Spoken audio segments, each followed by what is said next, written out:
Weekend ಅಂದ್ರೆ ಸಾಕು ಕೆಲವರಿಗೆ ಪಾರ್ಟಿ ಮೂಡ್ ಬರುತ್ತೆ. ಹಾಗೇನೆ ಇನ್ ಕೆಲವರು ಯಾವುದೇ ಪಾರ್ಟೀಸ್ ಇರ್ಲಿ, ಪ್ರೋಗ್ರಾಮ್ಸ್ ಅಂದ್ರೆ ಸಾಕು ಮದ್ಯ ಸೇವನೆ ಮಾಡ್ಬೇಕು ಅಂತ ಹೇಳಿ ಅನೇಕ ಪ್ಲಾನ್ಸ್ ಗಳನ್ನ ಮಾಡ್ಕೋತಾ ಇರ್ತೀರಾ. ಹಾಗೇನೆ ಇನ್ ಕೆಲವರು ಚಳಿಗಾಲ ಇರ್ಲಿ, ಮಳೆಗಾಲ ಇರ್ಲಿ, ಆಲ್ಕೋಹಾಲ್ ಕನ್ಸಂಪ್ಷನ್ ಮಾಡಿದ್ರೆ ದೇಹ ಬೆಚ್ಚಗಿರುತ್ತೆ ಅನ್ನೋ ಕಾರಣಕ್ಕೂ ಕೂಡ ಡ್ರಿಂಕ್ಸ್ ನ ಮಾಡ್ತಾ ಇರ್ತಾರೆ.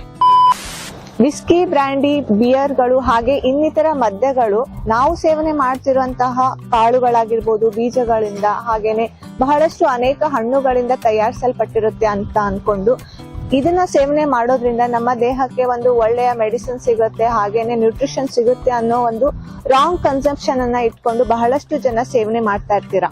ಅದೇ ತರ ನನ್ನನ್ನ ಕನ್ಸಲ್ಟ್ ಮಾಡಿದಾಗ ಸುಮಾರು ಜನ ಕೇಳ್ತಾ ಇರ್ತೀರಾ, ಮೇಡಮ್ ಪ್ರತಿದಿನಕ್ಕೆ ನಾವು ಎಷ್ಟು ಪ್ರಮಾಣದಲ್ಲಿ ಎಣ್ಣೆ ಸೇವನೆ ಮಾಡಬಹುದು ಅಂತ ಹೇಳಿ.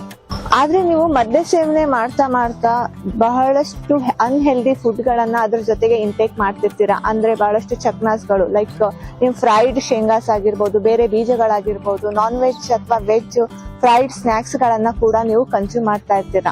ಈ ತರ ನೀವು ರೆಗ್ಯುಲರ್ ಆಗಿ ಮದ್ಯ ಸೇವನೆ ಮಾಡೋದು ಹಾಗೇನೆ ಅನ್ಹೆಲ್ದಿ ಫುಡ್ಸ್ ಗಳನ್ನ ಅದ್ರ ಜೊತೆಗೆ ಕನ್ಸ್ಯೂಮ್ ಮಾಡೋದ್ರಿಂದ ನಿಮ್ಮ ದೇಹಕ್ಕೆ ನೀವು ಬಹಳಷ್ಟು ರೋಗಗಳನ್ನ ತಂದ್ಕೋತಾ ಇರ್ತೀರಾ. ಅದೇ ತರ ನಿಮ್ ಮೈಂಡ್ ಕಂಟ್ರೋಲ್ ಮಾಡುವಂತ ಕೆಪಾಸಿಟಿ ಕೂಡ ನಿಮ್ದು ಕಡಿಮೆ ಆಗ್ತಾ ಹೋಗ್ತಾ ಇರುತ್ತೆ. ಹೀಗಾಗಿ ನೀವು ನಿಮ್ ಟೆನ್ಷನ್, ಸ್ಟ್ರೆಸ್ ಗಳನ್ನ ಕಡಿಮೆ ಮಾಡ್ಕೊಳ್ಳಿಕ್ಕೆ, ರಿಲ್ಯಾಕ್ಸ್ ಆಗ್ಲಿಕ್ಕೆ, ಮೋಜು ಮಸ್ತಿಗಳನ್ನ ಮಾಡ್ಲಿಕ್ಕಾಗಿ ನೀವು ಮದ್ಯ ಸೇವನೆಯನ್ನ ಮಾಡ್ತಾ ಇರ್ತೀರಾ. ಬಟ್ ಇದರಿಂದ ನಿಮ್ಗೆ ಯಾವುದೇ ತರದ ಆರೋಗ್ಯ ಇಂಪ್ರೂವ್ಮೆಂಟ್ ಆಗ್ತಾ ಇರಂಗಿಲ್ಲ. ಅದ್ರ ಬದಲಿಗೆ ನೀವು ಕ್ರಮೇಣವಾಗಿ ಅನಾರೋಗ್ಯಕ್ಕೆ ತುತ್ತಾಗ್ತಾ ಇರ್ತೀರಾ.